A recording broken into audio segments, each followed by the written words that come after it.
eu chego num ponto interessante aqui, pessoal, que é o seguinte: resgate da essência artística e cultural. Isso faz a gente pensar num fenômeno muito interessante que o mundo vive hoje, tá? Há alguns pensadores aí, e eu me coloco entre eles, considerando que a gente vive hoje um renascimento do renascimento. Renascimento, vocês lembram lá, né? Aquele período que, a grosso modo, aqui foi de 1300 a 1600, ampliadamente falando, né? Em que a gente tinha lá, por exemplo, os polímatas, né? Leonardo da Vinci e tudo mais, aquele caldeirão, né, de arte e cultura, permeando, inclusive, todas as atividades econômicas do momento, de muita criatividade, inclusive. E muitos dizem que hoje a gente está vivendo um renascimento do renascimento, ou seja, um novo renascimento. Por quê? Porque da mesma forma que lá, e se a gente fizer de fato o resgate da essência artística e cultural da economia criativa, então hoje a gente viveria de novo, a gente vive de novo um momento em que há, de fato, arte e cultura permeando muito diversas indústrias, a criatividade em torno disso afetando e influenciando também inovação em outras áreas. E aqui é bom colocar um parênteses: o fato de eu definir bem a economia criativa não me impede, obviamente, de perceber, de notar, de concluir que essa criatividade da economia criativa, ela transborda e influencia, obviamente, a inovação em outras áreas. Eu não vou chamar inovação em outras áreas de economia criativa, mas, obviamente, há uma influência da economia criativa, um transbordamento para outras áreas, sim. E esse é o caldeirão que aconteceu também no Renascimento, né? Saindo da Idade Média e com essa centralidade ou essa importância da arte e da cultura agitando a sociedade, agitando atividades econômicas também, a gente vive de novo isso. Só que com um fator aqui crucial, que potencializa e que torna único o movimento atual, ou a situação atual, que é a tecnologia, né? Vocês lembram, eu falei lá na Austrália, uma das primeiras preocupações, uma das primeiras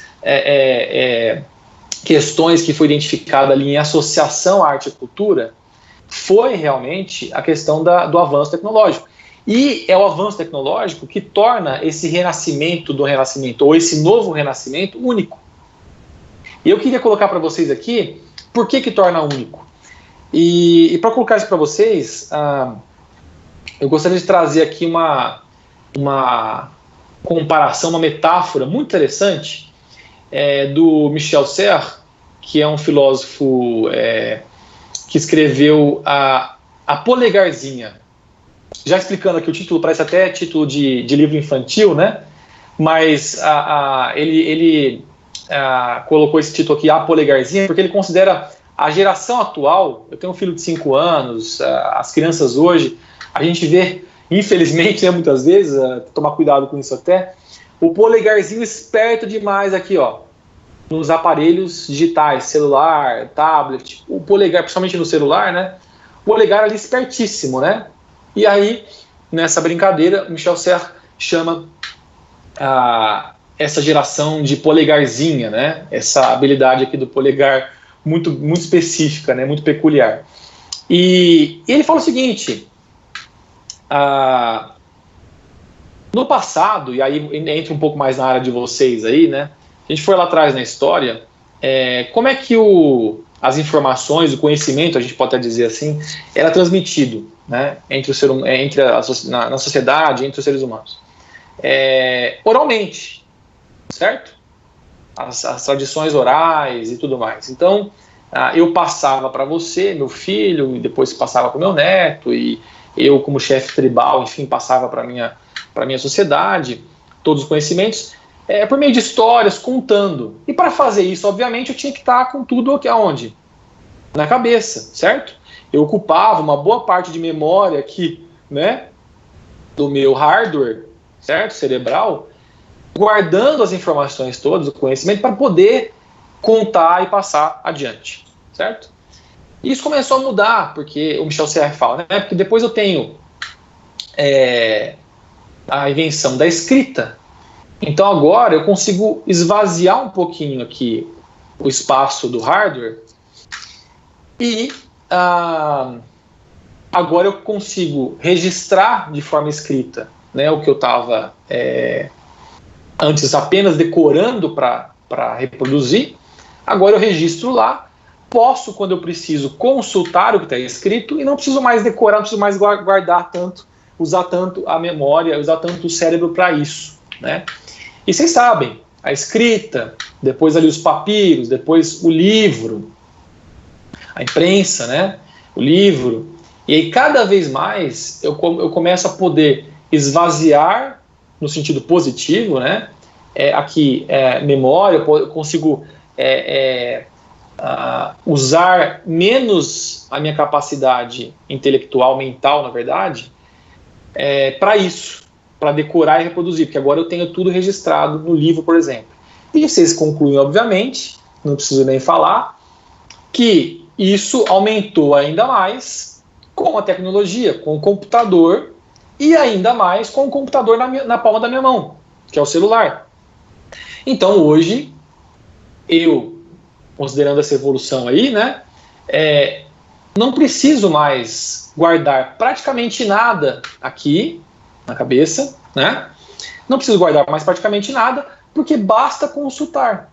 Basta consultar no computador, no mecanismo de busca, obviamente guardados os devidos cuidados, né? E de fato a gente tem uma transição de geração aí que às vezes vai muito inocente, né, para esse novo mundo de oferta de informação, de conhecimento, mas colocando no sentido positivo, como o Serres fala, a gente teria hoje, então, tudo à disposição, aquilo que usava muita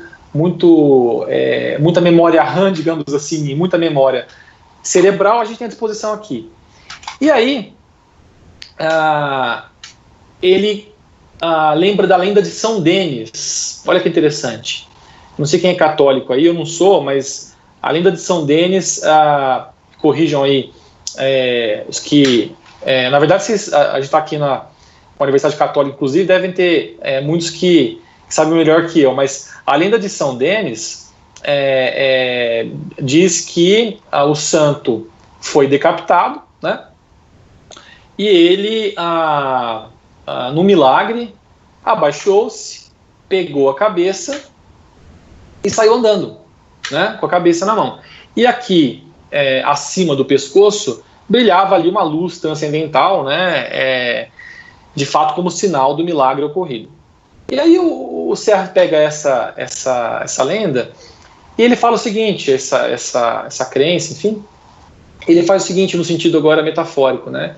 Ele fala assim: nós estamos decapitados como São Denis, mais decapitados no sentido positivo. Por quê? Porque se nós não precisamos mais usar nossas cabeças para aquele entupimento, digamos assim, de informação, de decoreba, para depois eu conseguir reproduzir. Hoje eu tenho softwares, eu tenho tudo sendo cruzado na palma da minha mão.